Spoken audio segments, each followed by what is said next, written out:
बिस्मिल्लाहिर्रहमानिर्रहीम। अस्सलाम वालेकुम वरहमतुल्लाहि वबरकातुहू। मैं हूं होमी हर्बलिस्ट डॉक्टर मोहम्मद मुख्तार कादरी, कामों के गुजरांवाला पाकिस्तान से आपके लिए एक नया नुस्खा नई वीडियो के साथ हाजिर खिदमत हूं। आज का नुस्खा जो है ये असाबी मरीज़ों के लिए, जिनके मरीज़ों में सर्दी हो जिस्म में, उनके लिए बहुत ही ज़्यादा मुफीज़ है।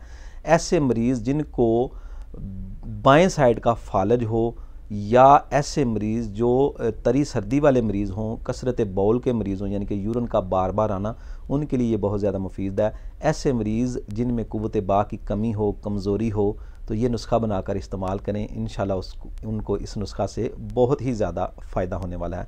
नुस्खा नोट कर लें, उससे पहले मेरी आपसे गुजारिश है कि चैनल को सब्सक्राइब कर लें, साथ घंटी के बटन को भी प्रेस कर दें और लाइक का बटन ज़रूर दबा दें। लाइक का बटन ज़रूर दबाया करें, उससे जो है ना वो चैनल को है वो ग्रो करता है। तो चले नाज़रीन, नुस्खा की तरफ चलते हैं। नुस्खा नोट कर लें। अंडे की जर्दी लेनी है, ये आपने देसी अंडे की जर्दी लेनी है। 10 अदद देसी अंडे जो उनको बॉयल कर लें, बॉयल करके उनकी जर्दी निकाल लें, सफ़ेदी अलहदा कर दें।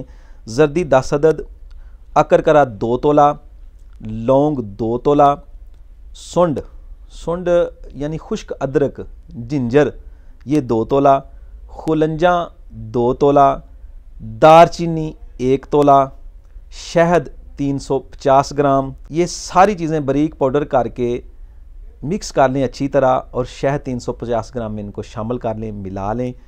9 ग्राम रात को दूध के साथ दें, नीम गर्म दूध के साथ। इंशाअल्लाह अज़ीज़ अल्लाह ताला के फजल व करम से आपको ज़रूर फ़ायदा होगा। कुव्वतें बहाल हो जाएंगी, कुव्वत बा बेहतर हो जाएगी और जिसमें एक नया जोश और बलबला पैदा होगा। बहुत ही अच्छा नुस्खा है, बनाएं और फ़ायदा उठाएं और दुआ में याद रखें। इंशाल्लाह मिलते हैं किसी नई वीडियो में नए टॉपिक के साथ। इजाज़त दीजिए। अस्सलाम वालेकुम वरहमतुल्लाहि वबरकातुहू।